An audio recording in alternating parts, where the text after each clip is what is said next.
Hello दोस्तों, नमस्कार। कैसे हैं आप सब?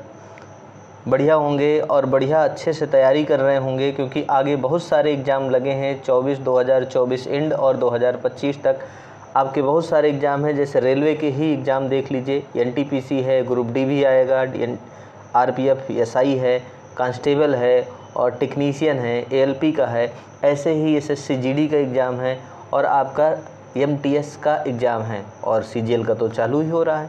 ठीक, तो इसी बिहाफ में हम रेलवे का प्रैक्टिस सेट करा रहे हैं जो प्रीवियस ईयर का है। तो इस प्रैक्टिस सेट को करिए और इसको समझिए, पेन कापी लेके बैठिए और देखिए हम कितने क्वेश्चन कर पा रहे हैं और मैथ के कितने क्वेश्चन आ रहे हैं। सीबीटी फर्स्ट का है, ठीक है, सीबीटी 1 का। तो चलिए बिना किसी देरी के स्टार्ट करते हैं आज की क्लास। सभी बच्चे जुड़ जाएं, पेन कापी लेके बैठें। ठीक, ये भैया रेलगाड़ी है, बैठे होंगे आप लोग। चलिए, क्वेश्चन नंबर पहला है आज की क्लास का। क्या कह रहा है इस क्वेश्चन, इसको ध्यान से पढ़ो भाई और स्पीड से करेंगे हम सारे क्वेश्चन। 2 दर्जन किताबें। 2 दर्जन किताबें का मतलब बेटा बुक्स कितनी हैं? बुक्स की बात किया जाए तो बुक्स है 2 दर्जन में कितनी होती हैं? 24 किताबें हो गई। ठीक है, और कह रहा है नोटबुक है। नोटबुक कितनी है बच्चे? नोटबुक की बात किया जाए तो नोटबुक है 16। कह रहा है इस प्रकार से वितरित करना है छात्रों को कि वितरित के बाद एक भी ना बचे, यानी ये किताबें ना बुक बचे ना नोटबुक बचे, ये एक भी ना बचे। तो किताबों और नोटबुक के अधिकतम कितने सेट बनाए जा सकते हैं? तो भैया आपको ये बताना है कि वह अधिकतम कितना कितना किताबें प्रत्येक बच्चे को बांटें, ताकि क्या हो जाए, एक भी किताब ना बचे। तो आप इनका अधिकतम क्या निकालेंगे? मैक्सिमम ऐसा नंबर जो इन दोनों को कट कर दे, यानी एचसीएफ। 8 से बेटा ये भी कट रहा है और 8 से ये भी कट रहा है। ठीक है, दोनों 8 से कट रहे हैं। ठीक है, ये भी 8 से कट जाएगा, 8 से ये भी कट जाएगा। इन दोनों का आपको एचसीएफ निकालना है, वही क्वेश्चन का आंसर होगा। इस बात का मतलब है कि अगर हम 8 बुक बांटे और 8 नोटबुक बांटे तो यहाँ से कितने? 3 और यहाँ से 2। ठीक है, 2-2 के सेट ये बन जाएंगे और 3 के सेट ये बन जाएंगे और एक भी ना बुक बचेगी ना किताब बचेगी। इस तरीके से करेक्ट आंसर आपका 8 आ गया। ऐसे क्वेश्चन में एचसीएफ निकाला जाता है। चलिए अगला क्वेश्चन बात किया जाए 10,000 रुपये का 10% ब्याज की दर से 3 वर्ष का चक्रवृद्धि ब्याज। बेटा इसको हम सक्सेसिव से भी निकाल सकते हैं कि 10% की वैल्यू क्या होती है? 1/20 होती है, 1/10 होती है। ठीक, ऐसा करके तो हम ऐसा भी कर सकते हैं कि एक साल में पैसा हमारा 10 से 11 बढ़ा, दूसरे साल भी 10 से 11, इस तरह देखो करके दिखा देते हैं। पहले 10 था, 10 से एक साल बाद पैसा 11 हुआ, दूसरे साल भी यही दर है तो बच्चे 10 से 11 हो जाएगा, तीसरे साल भी 10 से 11 हो जाएगा। ये दुनिया करती है। ठीक है, हम इसको दूसरे तरीके से करेंगे। 10% एक बहुत ही प्यारा सा डाटा होता है। 10 का 3 बार गुणा यानी 1000, ये क्या हुआ? मूलधन हुआ। और 11 का 3 बार मल्टीप्लाई करोगे 1331, ये मिश्र धन हुआ। इस बात का मतलब बच्चे अगर 1000 रुपये हम किसी को उधार देंगे तो वह 3 वर्ष बाद हमें 1331 रुपये वापस करेगा विद ब्याज लगा के। तो बताओ ब्याज के रूप में उसने हमें कितना दिया? तो आप कहेंगे 331 रुपये दिया सर। ठीक है, लेकिन बच्चे क्या आपका मूलधन 1000 है? तो आप कहेंगे ना सर, क्वेश्चन में तो दे रखा है 10,000, यानी 1 जीरो ज़्यादा है। तो भैया जो स्मार्ट लोग होंगे ना, वो ऐसा नहीं लिखेंगे कि 1000 बराबर 10,000, फिर कहेंगे 1000 से इसको काटेंगे, कहेंगे 1 यूनिट का मान 10 है, तो फिर इसका मान क्या हो जाएगा? 10 का गुणा करके लिखेंगे 3310। भैया जो स्मार्ट लोग होंगे वो यही कहेंगे कि 1000 की जगह मूलधन 10,000 है, 1 जीरो बढ़ाना है, तो सब जगह 1-1 जीरो बढ़ा लेगा और कह देगा कि अगर 10,000 होता तो फिर ब्याज के रूप में 3310 रुपये मिलता। कौन सा ऑप्शन सही है? Option number B. ठीक, चलिए चलते हैं अगले क्वेश्चन पे। क्वेश्चन नंबर अपना 3rd। 12.5% लाभ हुआ और वस्तु को हमने बेच दिया 2250 में। तो भैया सबसे पहले आप बताओ 12.5 को हम प्रतिशत को, इसको फ्रैक्शन में कैसे लिख सकते हैं? तो आप कहेंगे सर इसको लिखा जा सकता है 1/8। और बच्चे जो लाभ होता है वो क्रय मूल्य पर होता है। इस बात का मतलब अगर हमने बच्चे 8 रुपये का ख़रीदा है तो हमें लाभ कितने का हुआ है? लाभ हुआ 1 रुपये का। ये लाभ है। तो आप बताइए 8 रुपये की चीज़ को आपने 1 रुपये का लाभ लेके बेच दिया तो कितने में बिक गया? 9 में बिक गया। क्वेश्चन कह रहा है 9 पे थोड़ी बेचा गया, इसको बच्चे बेचा गया 2250 में, यानी 9 यूनिट का मान आपको इतना दे रखा है। 9 से काटोगे, 9 से कितनी बार? 25 नहीं, यहाँ 225 होता है, आता है ना 25 का पहाड़ा। बिल्कुल, एक कमान बच्चे 250 है। और आप ध्यान से देखिए, आपको क्या निकालना है, लाभ निकालना है, क्रय मूल्य नहीं निकालना, लाभ। और लाभ बच्चे कितना हो रहा है, 1 यूनिट, और 1 यूनिट का मान आपके सामने लिखा है, तो कुछ नहीं करना, 250 आपका करेक्ट आंसर हो गया। चलिए नेक्स्ट क्वेश्चन की बात करते हैं। माध्य पूछा गया। माध्य बेटा कुछ नहीं है, जब ये सांख्यिकी पढ़ाएंगे आपको, ठीक है, पूरा का पूरा रेलवे का पूरे एक तरफ से चैप्टर वाइज आपको कराने वाले हैं हम, ठीक। तो सांख्यिकी आपको पढ़ाएंगे, स्टैटिक्स, सांख्यिकी में औसत बोलता है, माध्य बोलेगा, और आपने अर्थमेटिक में एक चैप्टर पढ़ा होगा औसत। तो औसत और माध्य सब एक ही चीज़ है। इस बात का मतलब अगर इसका माध्य पूछा जा रहा है तो आप इसका औसत निकाल दीजिए। औसत निकालने के लिए देखो 2 3 4 इस तरह रखा हुआ है। हम इसको क्या लिखते हैं, 2 2 3 4 और 5 है बच्चे, 5 है, ठीक है, और 7 है और 8 है, ठीक है। बस यहाँ थोड़ा ध्यान देना होता है, इसको आरोही क्रम में लिखना है, किस डिसेंडिंग ऑर्डर में, बढ़ते हुए क्रम में। तो आप कहेंगे अगर हमारे पास इतने नंबर लिखे हैं तो बच्चे यहाँ से 4 हो गया और इधर से 4 हो गया, कितने हैं, 4 4 8 नंबर।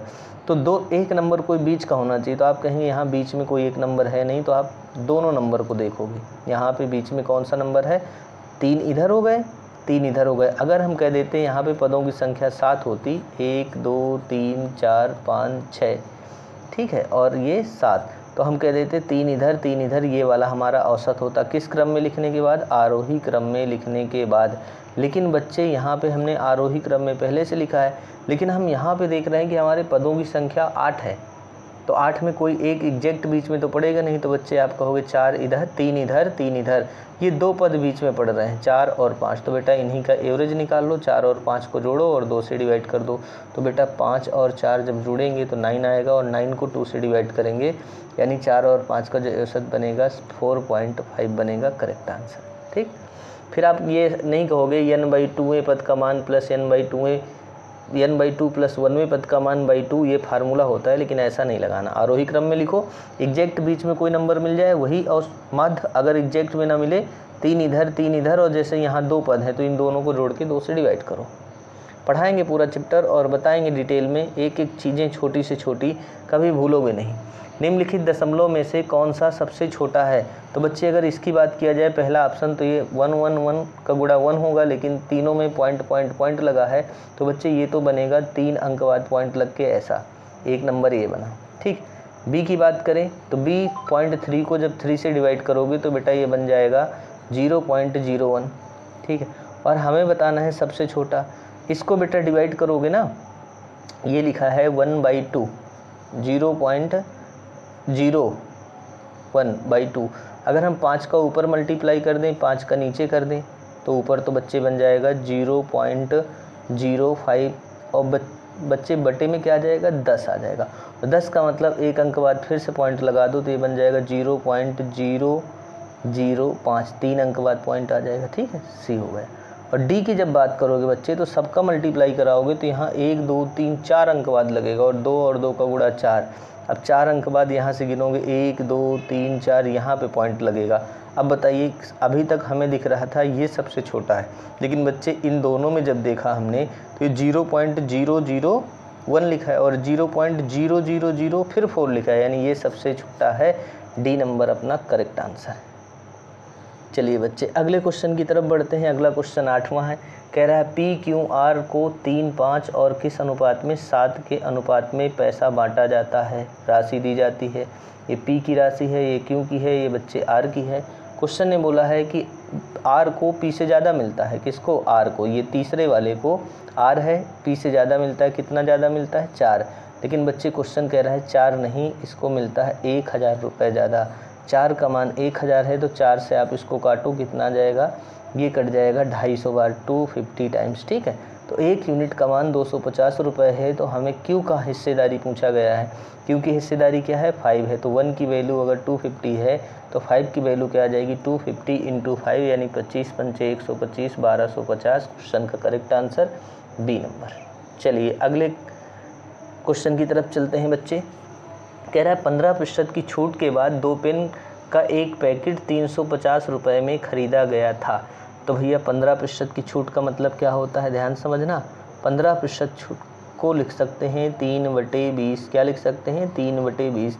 इस बात का मतलब अगर बच्चे उस वस्तु का MRP पड़ा था कितना, 20 रुपये, तो वह वस्तु हमें कितने में मिल गई? 3 का डिस्काउंट देने के बाद। कह रहा है ना कि 15 की छूट मिली, तो नीचे वाली वैल्यू का ये प्रतिशत मान ही ऊपर लिखा होता है। अगर 20 रुपये MRP पड़ा था उस 2 पेन में, 2 पेनों के एक पैकेट में 20 रुपये पड़ा था, तो 3 का डिस्काउंट देने के बाद दुकानदार आपको कितने में दे देगा? 17 में। तो आपने कितने में ख़रीद लिया? यहाँ ख़रीदने की बात हो रही है, ठीक है। हमने अगर कोई वस्तु ख़रीदने गए, 15 के डिस्काउंट देने के बाद वह वस्तु हमें कितने की मिल गई? 340 की मिल गई, 2 पैकेट। एक का मान कितना है? तो आप कहोगे एक का मान 20 आया। तो प्रत्येक पैकेट का क्रय मूल्य नहीं होना चाहिए बच्चे, यहाँ पे होना चाहिए MRP, ठीक है। ये ध्यान देना भाई, हम खरीदने जा रहे हैं ना, और वो आपसे पूछने का, भाई क्रय मूल्य तो दे दिया, जो आपने ख़रीदा वो 340 है, लेकिन उस पैकेट में जो प्राइस पड़ा था वो प्राइस क्या है? तो एक का मान 20 है, तो 20 का मान कितना हो जाएगा? आप कहेंगे 400 रुपये प्राइस पड़ा था 2 पेन के पैकेट में। एक पेन का मूल्य बताना है तो 2 से डिवाइड कर दोगे बच्चे, कितना आ जाएगा? 200 रुपये क्वेश्चन का करेक्ट आंसर आ जाएगा, जो कि आपके पहले ऑप्शन में दिया है। चलिए नेक्स्ट क्वेश्चन की बात करते हैं बच्चे। नेक्स्ट क्वेश्चन दे रखा है, एक आयत का विकर्ण। देखो आयत क्या होता है, ये आपका, सॉरी ये सही से नहीं बन पाया, इस तरह का, ठीक है। ये रेक्टेंगल है बच्चे, टेढ़ा मेढ़ा जैसा भी बना है, बन गया कैसे भी करके, ये ऐसा लिखा है। ये बेटा लंबाई है और ये इसकी चौड़ाई होती है, और इसको हम क्या बोलते हैं? इसका डायगोनल बोलते हैं। अरे कहाँ जा रहे हो भाई, चलो दूसरा कलर ले लेते हैं।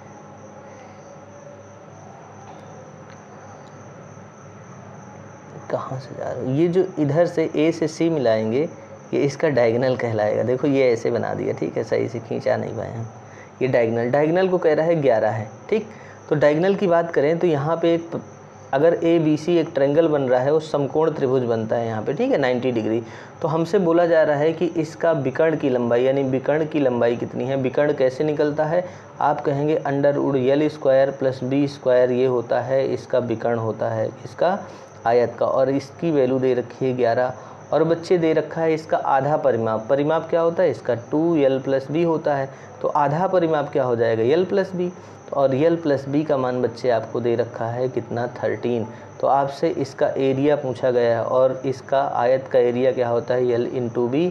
तो L × B का मान पूछा गया है बच्चे। अगर हम इसका स्क्वायर कर दें, √L² + B² का दोनों तरफ, तो ये स्क्वायर से ये रूट हट जाएगा और यहाँ लग जाएगा 11 का स्क्वायर। 11 का स्क्वायर क्या आ जाएगा? 121। इस बात का मान पता चला कि हमें ये L² + B² की बच्चे वैल्यू क्या है? 121 है, और L + B का मान कितना है? 13 है। हमें L × B चाहिए, कैसे बनेगा?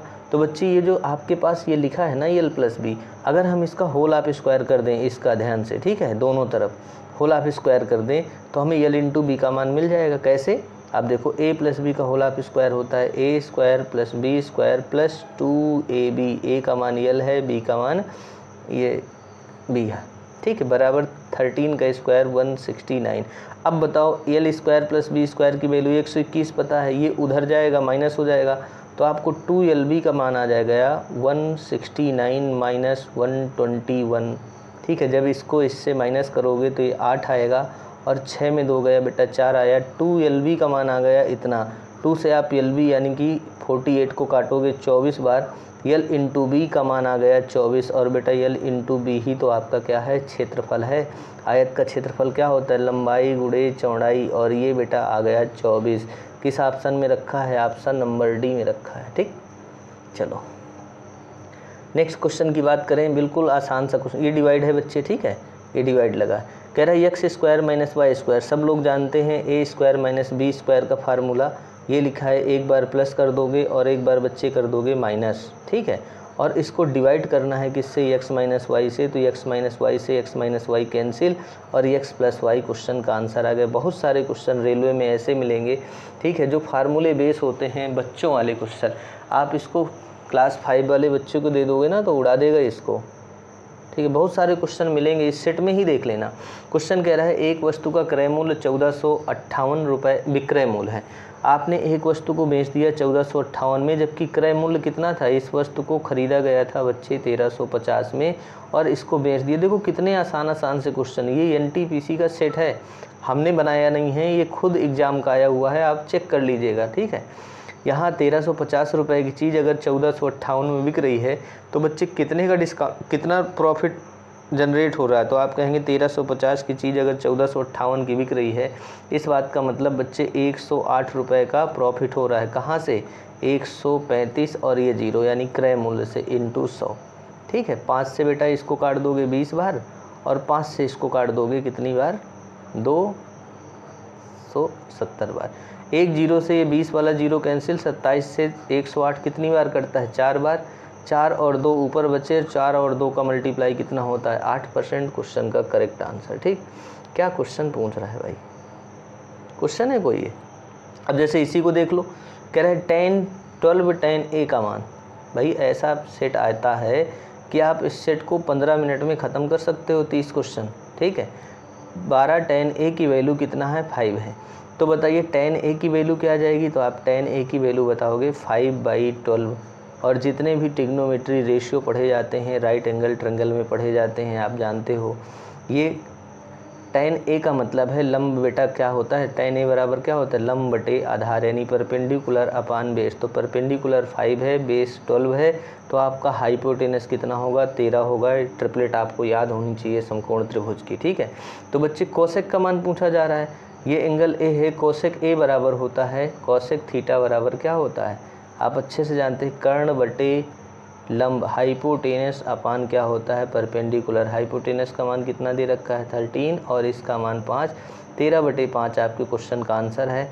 किसी ऑप्शन पे नहीं दे रखा है, गलत है भाई। इसको 13/5 इसको सुधार लो। ठीक है, ये करेक्ट आंसर 13/5। क्या था इसमें? कुछ नहीं था। चलिए, ये अगला क्वेश्चन कह रहा है पति और पत्नी प्रतिमाएं। देखो पति कितना कमाता है भाई? पति की बात किया जाए, ये पति है। पति कितना कमाता है भाई? 45,000 रुपये। और अगर पत्नी की बात किया जाए, वाइफ की बात किया जाए, तो बेटा वाइफ कितना कमाता है? 35,000 रुपये कमाती है। ठीक है, और वे प्रतिमाएं प्रत्येक के हिस्से में से 5-5 हज़ार रुपये अनाथालय में दान कराते हैं। हम दान निकाल देने के बाद पति की आय, तो बेटा पति अगर 45,000 कमाता है, 5,000 दान कर दिया, तो पति की अब कमाई कितनी हो गई? तो आप कहेंगे पति के पास अब जो आय है दान देने के बाद, पति की जो संपत्ति है वो कितनी है? 40,000 है। तो क्वेश्चन ने क्या पूछा? यदि हम दान निकाल देते हैं तो पति की आय उनकी संयुक्त आय का कितना प्रतिशत है? टोटल दोनों लोग कितना कमाते थे? तो अब पति की आय पूछा गया है 40,000 है, जबकि दोनों टोटल कितना कमाते थे? 40, 30, 70, 10, 80,000 कमाते थे। तो हमसे पूछा जा रहा है उनकी संयुक्त आय से पति की दान देने के बाद शेष राशि का क्या बताइए? प्रतिशत बताइए। तो हम कहेंगे ये 0 से ये 0 कैंसिल, 4 से बेटा 1 और 4 से 2 बार कैंसिल, और 2 से 100 को 50 बार। तो हम कह पाएंगे कि भाई दान देने के बाद जो उसके पति की जो इनकम है वो कितनी है? कुल इनकम का 50% है। ठीक, चलिए अगला क्वेश्चन कह रहा है एक वृत्त की परिधि। तो बेटा वृत्त है अगर आपका ये, तो वृत्त की परिधि क्या होती है? वृत्त की परिधि होती है 2π। ये अगर रेडियस है तो वृत्त की परिधि यानी ये पूरा घेरा, जब आप पूरा एक चक्कर लगा लेते हो, इस दूरी को बोलते हैं 2πr। और ये बच्चे आपको दे रखा है 18π। ठीक, पाई से पाई कैंसिल और 2 से ये 9 बार कैंसिल। तो आप कह सकते हैं एक वृत्त की जो त्रिज्या है वो 9 है। कितनी है? 9 है। और कह रहा है इसका क्षेत्रफल बताइए। तो भाई सर्कल का एरिया होता है πr²। पाई की जगह पाई और r की जगह 9 रखोगे, 9 का स्क्वायर 81 आ जाएगा, तो 81π आ जाएगा। कैसे कैसे क्वेश्चन पूछा गया है बताओ। ठीक है, आप सारे क्वेश्चन करके आएंगे मैथ में, पूरे के पूरे नंबर लेके आएंगे। CVT फर्स्ट में 30 और उसमें 35, ये बात समझ लीजिए।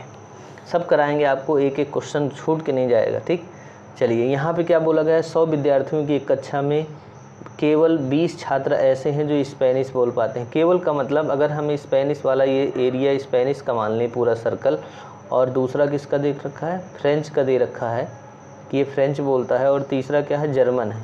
ठीक है, ऐसा करके तो ये जो एरिया होता है बेटा ये वाला, ये पूरा यहाँ से लेके कौन सा? यहाँ से लेके ये एरिया पूरा, ये कौन सा एरिया होता है? इसका केवल वाला एरिया होता है। तो अगर हम बात करें स्पेनिश का, तो केवल स्पेनिश बोलने वाले व्यक्ति कितने हैं? 20 हैं। और केवल फ्रेंच बोलने वाले कितने हैं? 30 है। ये लोग केवल फ्रेंच बोलते हैं। और 15 लोग केवल जर्मन बोलते हैं। ये वाला हिस्सा कौन सा? ये वाला हिस्सा पूरा ये, ठीक है, जर्मन का है। अब कह रहा है 15 विद्यार्थी केवल जर्मन बोलते हैं, ठीक है, लिख दिया। 10 विद्यार्थी स्पेनिश और जर्मन दोनों बोलते, फ्रेंच दोनों बोलते हैं। स्पेनिश और फ्रेंच कौन सा है, ये वाला। 10 विद्यार्थी स्पेनिश और फ्रेंच दोनों बोलते हैं। 10 विद्यार्थी स्पेनिश और फ्रेंच, ये बेटा यहाँ भी हो सकता है पूरा, ठीक है। तो 10 विद्यार्थी हमने यहाँ टोटल लिख दिए।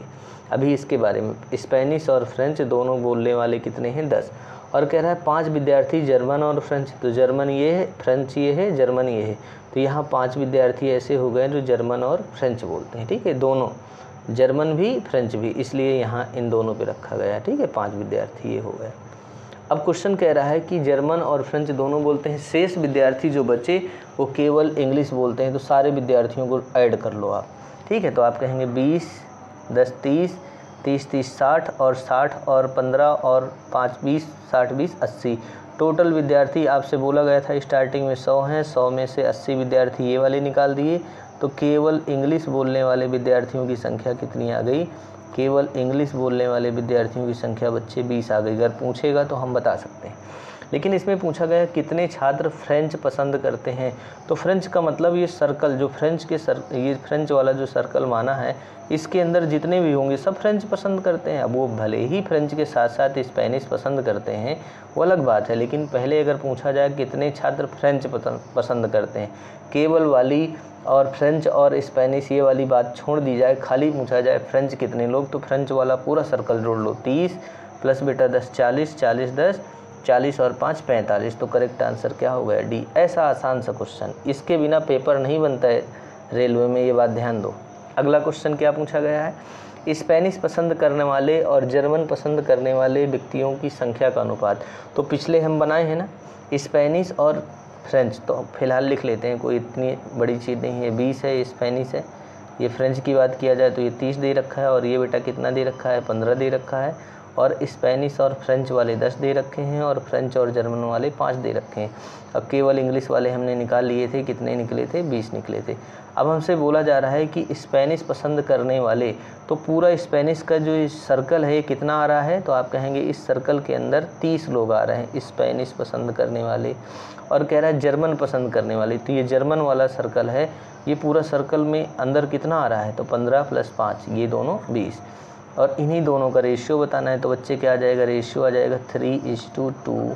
क्वेश्चन का करेक्ट आंसर है 3:2 को 3/2 भी लिखते हो आप, ठीक। चलिए अगला क्वेश्चन बोला जा रहा है, कितने विद्यार्थी केवल एक भाषा पसंद करते हैं। तो ये केवल एक भाषा पसंद करने वाले 30 ये रखा है, सॉरी यहाँ 20 लिखा था स्पेनिश का, ये फ्रेंच का यहाँ 20 लिखा है, और इसके बारे में दिया था 15। ये केवल एक एक भाषा पसंद करते हैं, ठीक है, क्योंकि ये एरिया केवल वाला एरिया है। केवल फ्रेंच पसंद करने वाले लोग 20 हैं, केवल 30 दे रखा है इनको। केवल स्पेनिश पसंद करने वाले 20 हैं, और केवल जर्मन पसंद करने वाले 15 हैं। और आपने निकाल लिया है केवल इंग्लिश पसंद करने वाले कितने निकाले थे, इंग्लिश वाले भी निकाले थे 20। इन सबको ऐड कर लीजिए, तो 20, 30, 20, 50, 50, 20, 70, और 70 और 15 कितना, 85। 85 आपके क्वेश्चन का करेक्ट आंसर है, ये लो डी नंबर, ठीक। चलिए क्वेश्चन नंबर अगले की बात करते हैं बच्चे। क्वेश्चन नंबर अगला कह रहा है, एक नर्सिंग होम में 27 नर्सों में से, अभी 27 नर्सें हैं, 27 नर्सों में से कह रहा है एक नर्स ने इस्तीफ़ा दे दिया, तो एक दे देगी। तो अब बताइए उस हॉस्पिटल में नर्सिंग होम में कितनी नर्सें अभी बची हैं, तो आप कहेंगे 26 बची हैं। आगे क्वेश्चन पढ़िए, यदि रोगी के अनुपात में स्टाफ नर्स 1:6 हो, यानी कि एक अगर नर्स है तो उसके हिसाब से कितने रोगी हैं, 6। अगर नर्स 1 है तो वो नर्स कितने रोगियों का देखभाल कर सकती है, 6। वही बोला गया है, रोगी के अनुपात में स्टाफ नर्स 1:6 के अनुपात में हो तो कितने मरीजों की भर्ती कराई जा सकती है। तो भैया अब तो बताइए कि एक अगर नर्स है तो वो 6 मरीजों का देखभाल करेगी। अब हमारे पास बात किया जाए कि मरीजों की संख्या कितनी होनी चाहिए अधिकतम, तो हम कहेंगे नर्स कितनी है। तो अब नर्स हमारे पास 27 नहीं है बेटा, 26 हैं। 1 = 26 है, तो 6 बराबर क्या होगा, 26 का 6 में गुणा करोगे, 6 और 6 का गुणा 36, यानी लास्ट में 6 आएगा, वो एक ही ऑप्शन है। और पूरा गुणा कर दोगे तो ये भी आ जाएगा, लेकिन फिर भी हम 1-1 सेकंड का टाइम बचाते हैं, ठीक। चलिए आसान सा क्वेश्चन था। अगले क्वेश्चन की तरफ बढ़ते हैं बच्चे। ये क्या पूछ लिया इसने, कह रहा है x की वैल्यू बताइए। अब ये ऐसे अलजेब्रा में क्वेश्चन पूछता है, 4 का अंदर गुणा कराओगे तो 4 का अंदर गुणा कराओगे 12x - 8 आ जाएगा, बराबर लगाया, 2 का 3 में 6x प्लस 16 आ गया, ठीक है। और ये बेटा यहाँ आएगा, 12 में से 6 घटेगा, 6x आ जाएगा, और ये 16 और 8 कितना हो जाएगा, 24 आ जाएगा। 6 से आप 24 को काटोगे 4 बार तो x की वैल्यू बच्चे क्या आ जाएगी, 4। ये लो क्वेश्चन का आंसर आ गया 4, ठीक।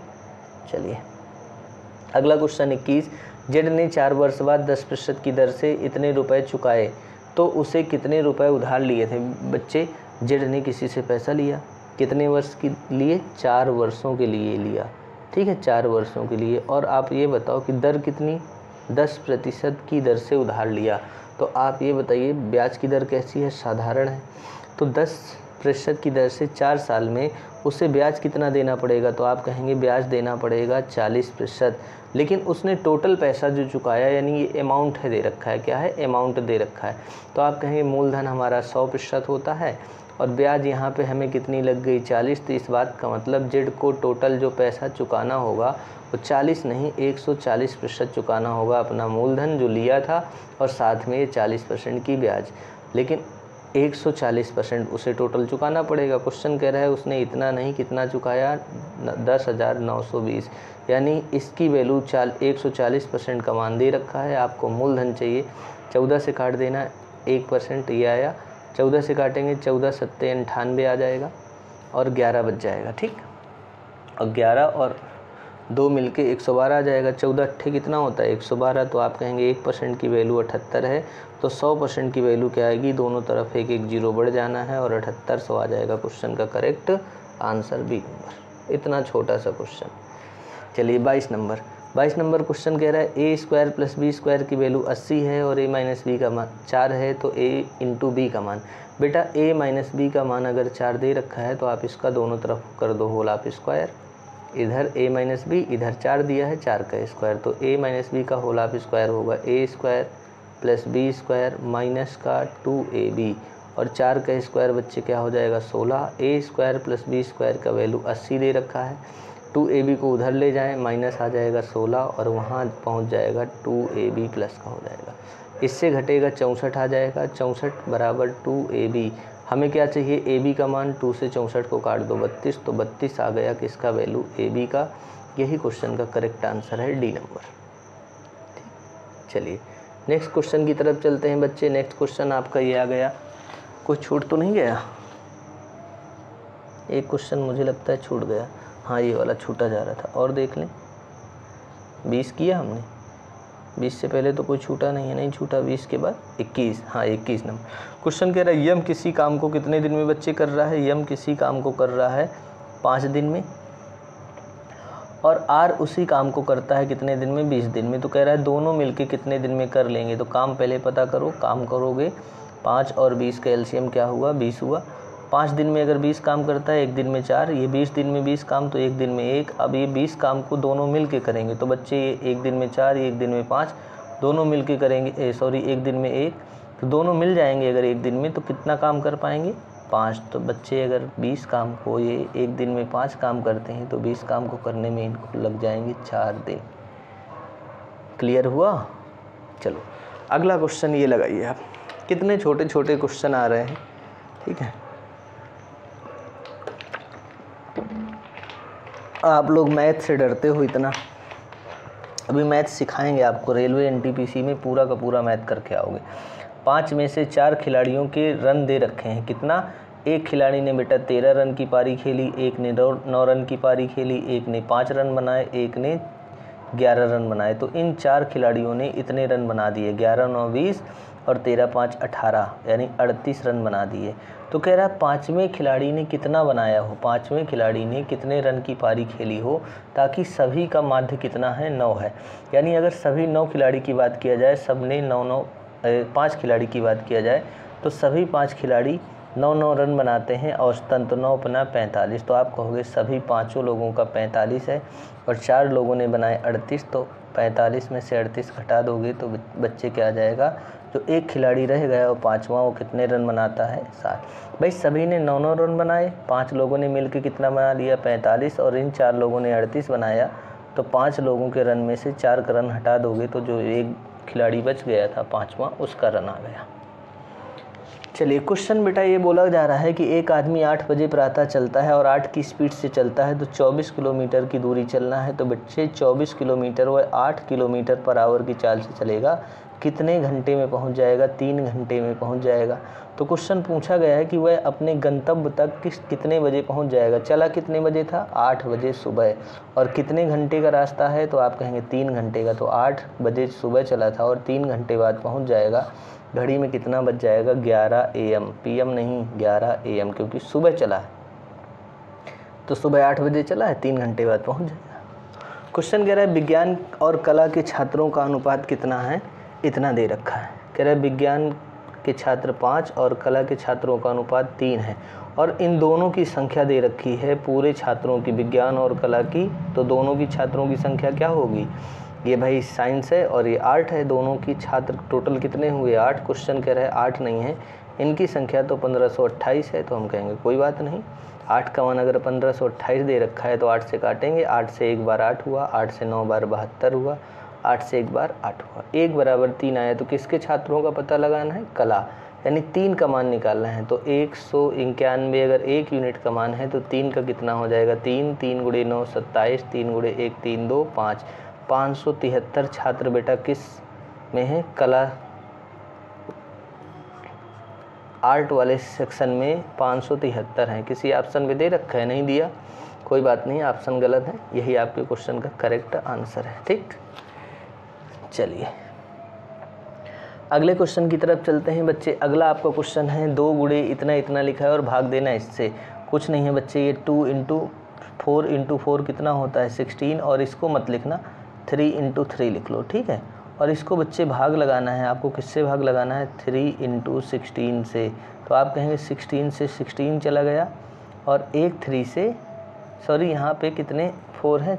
3 बार 4 है, तो 2 4 ऐसे लिख दो, 4 गुणे 16। भाई 4 का 3 बार गुणा करोगे, 2 बार गुणा करके 16 लिख दिया, एक ऐसे लिख दिया, 16 से 16 गया, 3 से 3 गया, तो यहाँ 4 गुणे 2 8 हुआ, और 8 का 3 में गुणा 24 हुआ। Correct answer 24। क्या पूछ रहा है? बच्चों वाले क्वेश्चन पूछ रहा है, एक पेपर आया हुआ है भाई।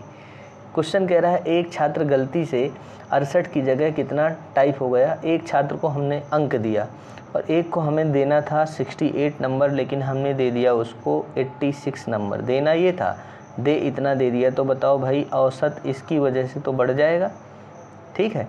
जो भी बच्चे थे उनकी औसत में तो वृद्धि हो जाएगी, एक्चुअल एवरेज से कितने की वृद्धि हो जाएगी। तो पहले हम ये पता करें कि उस छात्र को हमने गलती से कितना ज़्यादा दे दिया। तो हम ये कहेंगे कि 86 से जब हम 68 घटाएंगे तो बच्चे ये 8 आ जाएगा, और 7 में 6 गया 1, 18 अंक हमने ज़्यादा दे दिए। कितने बच्चों पर? जो भी बच्चे थे क्लास में, मान लिया x बच्चे हैं, तो जब 18 बढ़ गया उसमें, हमने 68 की जगह एक बच्चे के अंक 86 जोड़ डाला है, तो उसके अंक कितने ज़्यादा एक्स्ट्रा जोड़ लिए? 18। तो 18 जो जितना बढ़ा करता है भाई, अगर हमने ज़्यादा बढ़ा दिया तो कितने बच्चों पर? x बच्चों पर, तो सब बराबर बराबर सबके बीच बढ़ जाएगा। और इस तरह सबके बीच जब बटा तो सबके हिस्से में कितना आया? 1/2। भाई जितना भी अगर हम किसी संख्या में किसी टोटल लिखा है, टोटल में अगर भैया जोड़ दोगे आप तो औसत बढ़ जाएगा, और घटा दोगे तो औसत कम हो जाएगा, ठीक। तो 18 हमने एक्स्ट्रा कर दिया। 18 कितने लोगों पर? हमने मान लिया उस क्लास में x बच्चे हैं, तो सबका टोटल एवरेज कितना कितना बढ़ जाएगा? तो आप कहेंगे 1/2, ठीक। अब हमें टोटल बच्चों की संख्या निकालनी है x का, तो x बराबर क्या आ जाएगा? 18 गुणे 2 36 आ जाएगा। इस बात का मतलब बच्चे कुल छात्रों की संख्या कितनी है? 36 है। चलिए अगले क्वेश्चन की तरफ बढ़ते हैं। कौन सा क्वाड्रेंट में, अरे क्या पूछ रहा है भाई बच्चों वाले, ये वाले क्या होते हैं? पॉजिटिव होते हैं। x की वैल्यू भी पहले x की वैल्यू लिखी जाती है, फिर y की। तो ये x एक्सिस है, ये बच्चे कितना है? y एक्सिस है, ये x डैश एक्सिस है, यानी x की माइनस वाली दिशा, और ये y डैश एक्सिस है। पहले x का लिखा जाएगा, तो यहाँ पहले x की तरफ चलोगे तो पॉजिटिव, y की तरफ चलोगे तो पॉजिटिव, तो यानी दोनों मान पॉजिटिव। यहाँ अगर सेकेंड में जाया जाएगा तो पहले x का मान लिखेंगे, और x का निगेटिव एक्सिस है तो यहाँ माइनस हो जाएगा और यहाँ प्लस हो जाएगा। सेकेंड में साइन क्या होते हैं? माइनस प्लस, क्योंकि पहले x का रखोगे तो इधर चलोगे x का मान निगेटिव, और यहाँ y चलोगे। अब जब थर्ड की बात आएगी तो यहाँ x भी निगेटिव और y भी निगेटिव। क्यों? इस दिशा में चलोगे तो माइनस एक्सिस है, और ये भी माइनस एक्सिस है, यानी आप माइनस की दिशा पे चलोगे, 1 2 3 4 जो भी चलोगे तो माइनस खाएगा। और माइनस माइनस अगर दोनों हैं तो कौन सा क्वाड्रेंट है, थर्ड। करेक्ट आंसर आपका है ये। ठीक, इसमें क्या होगा बच्चे, इसको भी बता देना, पहले प्लस वाला रखा जाएगा, बाद में माइनस। तो प्लस वाली की कौन सी दिशा है, पॉजिटिव, तो यहाँ प्लस आएगा और माइनस आएगा। अगर प्लस माइनस है तो फोर्थ वाले में होता है। ठीक, चलिए अगला कह रहा है 5 आदमी एक काम को 9 दिन में, तो बेटा 5 आदमी एक काम को 9 दिन में करते हैं, तो कह रहा है 3 आदमी उसी काम को कितने दिन में कर पाएंगे। ये 3 से बेटा इसको कितनी बार, 3 बार, और 5 और 3 का गुणा कितना हुआ, 15। क्या पूछ रहा है, ये सब एग्ज़ाम में पूछे हुए हैं आपके, हमने अपनी तरफ से कुछ नहीं लेके आए, एग्ज़ाम में जो था वही। हम ऐसे क्वेश्चन कराएंगे नहीं, इतना सिंपल, ठीक है, बताएंगे सब, ठीक है, लेकिन ऐसा सेट ये आता है एग्ज़ाम में। 50 और 80 के बीच सभी अभाज्य संख्याओं का योग। अब बताओ, आप किसी बच्चे को 50 और 80 के बीच की अभाज्य संख्याएं नहीं आएंगी तो क्या करोगे आप।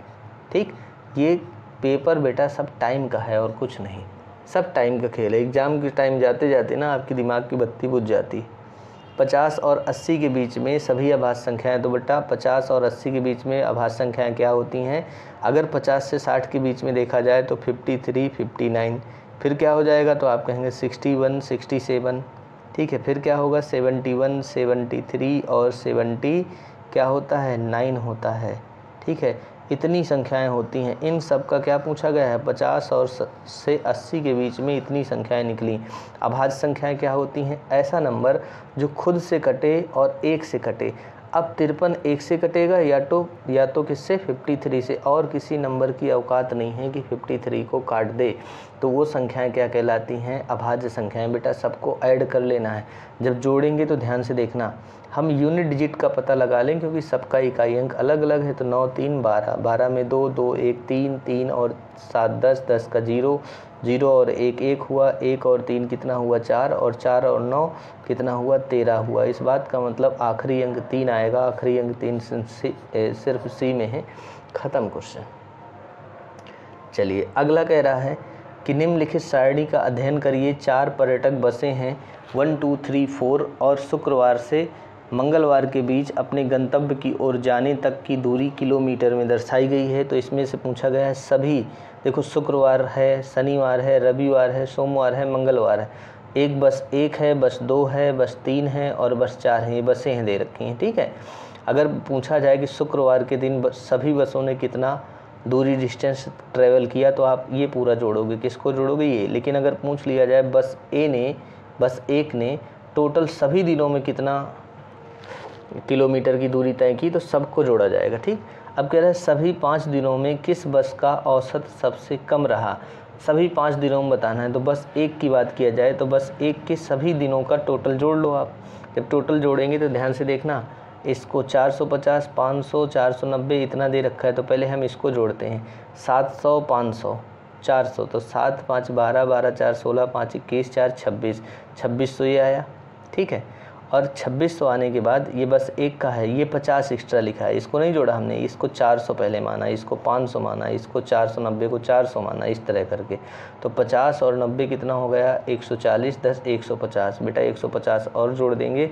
तो बस 1 की बात किया जाए तो बस 1 का टोटल ट्रैवल कितना है, 2750 है। अब सब में हमें 5 से डिवाइड करना है, तो डिवाइड मत करिए। जिनका योगफल क्या होगा, ज़्यादा कम होगा वही आंसर होगा। सबसे कम औसत पूछा गया है, सब में हमें 5 से डिवाइड करना है। ठीक, तो जिनका टोटल कम होगा उनका औसत भी कम होगा, क्योंकि सबके 5 दिन हैं, 5 से डिवाइड करना होगा। बस 2 की बात करते हैं। बस 2 की बात करें, 5 5 10, 5 15, 15 6 21 4 25, 2500 ये आया बेटा।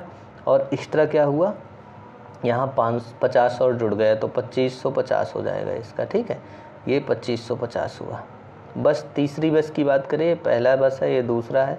तीसरी बस की बात किया जाए तो तीसरी बस का बच्चे क्या निकलेगा, 4 5 9, 9 5 14 6 20 7 27, ये 2700 निकला। और हम बात करें 75 और 25 कितना हो गया, 100, तो इनका टोटल हो गया 2800। ऐसे आपको जल्दी से टोटल करना होता है। और चौथी बस का पूछा जाए तो 5 5 10 6 16 6 22 5 27 हुआ, और 50 जुड़ के कितना हो जाएगा, 2750 हो जाएगा। इस बस का निकला 2750। ठीक, 5 5 10 6 16 6 22 5 27 2750। तो आप बताइए कौन से बस का औसत सबसे कम निकलेगा। तो आप कहेंगे जिसका योगफल, क्योंकि सबको 5 से डिवाइड करना है, तो बस नंबर सेकंड है वही करेक्ट आंसर हुआ। इस बस का औसत सबसे कम आएगा। ठीक, चलिए नेक्स्ट क्वेश्चन की बात करें। नेक्स्ट क्वेश्चन फिर इसी DI पे आधारित है। क्वेश्चन कह रहा है किस बस के द्वारा शुक्रवार से मंगलवार तक की तय की गई दूरी में क्रमिक वृद्धि देखी गई। मतलब किस में वृद्धि हो रही है शुक्रवार से लेकर मंगलवार तक। तो अगर शुक्रवार से मंगलवार तक देखें तो 450 है, 500 है, फिर बेटा कमी आ गई, ये नहीं होगा।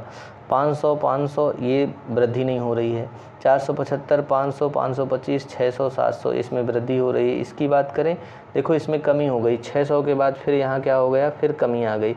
इस बात का मतलब है कि सिर्फ तीसरी बस ऐसी है जिसमें लगातार वृद्धि हो रही है। ऐसे भी क्वेश्चन आ जाते हैं DI में, देख के बता सकते हो।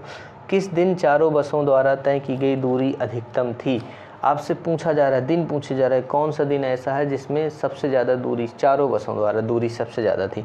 तो पहले हम रविवार का चेक करते हैं। रविवार की बात करें तो रविवार ये दे रखा है 6 5 11 11 5 16 16 4 20 20 यानी 2000 ये आया। और फिर यहाँ से 90 5 कितना हो गया, 140 165 165 और जुड़ जाएगा तो 2000 में 165 यानी 2165 ये रविवार का है। ठीक है, सभी बसों द्वारा रविवार का डाटा। फिर अगर हम यहाँ बात किया जाए किसकी, शनिवार की बात किया जाए तो शनिवार का डाटा 5 5 10 5 15 5 20 और 50 और जोड़ दोगे यानी 2050 हुआ। कौन से वार का है, ये शनिवार का है। ठीक, और सोमवार की बात किया जाए, सोमवार का देखो स्टार्टिंग में है तो 6 6 कितना हो गया, 12 6 त्रिक 18 18 5 23 2310 हो गया सोमवार का। ये सोमवार का डाटा।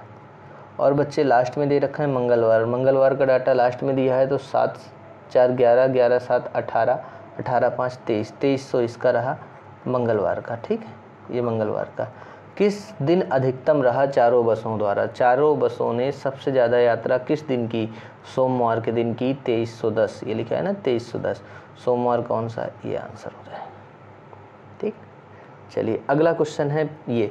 अब कह रहा है 5 cos स्क्वायर 0। तो बेटा cos 0 का मान पता होना चाहिए, 1 होता है, 1 का स्क्वायर 1 आ जाएगा। -4 sin स्क्वायर 30। sin 30 का मान 1/2 होता है और स्क्वायर लगा है तो 1/4 आ जाएगा। Plus cosec square 45। cosec 45 का मान बेटा √2 होता है, स्क्वायर लगा है तो जैसे √2 का स्क्वायर करोगे 2 बचेगा। यहाँ 4 से 4 कैंसिल, पहले से 5 आया, -1 आया, इधर से बेटा 6 और 2 का गुणा 12 आ जाएगा। 12 5 17 17 में 1 गया 16। क्वेश्चन का करेक्ट आंसर आ जाएगा आपका 16। ठीक, चलिए इसके बाद नेक्स्ट क्वेश्चन है आपका, कह रहा है एक मोटर साइकिल यम की गति दूसरी मोटरसाइकिल यल से दोगुनी है। अगर हम स्पीड की बात करें तो यम की स्पीड किससे बेटा, यल से दोगुनी है। अगर ये 1 की स्पीड से चलेगा तो ये बच्चे 2 की स्पीड से चलेगा। ये स्पीड की बात बोली गई है, यानी इनकी चाल की बात बोली गई है। ठीक है, अब क्वेश्चन ने क्या बोला, आगे पढ़ना। कह रहा है यम 100 किलोमीटर की दूरी 1 घंटे 15 मिनट में तय करता है तो यल की गति बताइए। तो आप ये बताइए कि अगर दूरी बराबर हो, उसको भी 100 किलोमीटर ही जाना है और दूरी बराबर हो तो चाल का उल्टा समय का रेशियो होता है। तो बेटा इनका अगर चाल का रेशियो 2 1 है तो समय का रेशियो 1 2 आ जाएगा।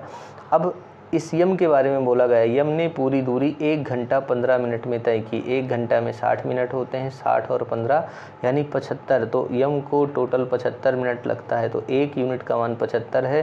तो यल को कितना लगेगा, तो आप 75 और 2 का गुणा करा दोगे तो 150, यानी 150 मिनट में ये पूरी दूरी तय करेगा। कौन, यल।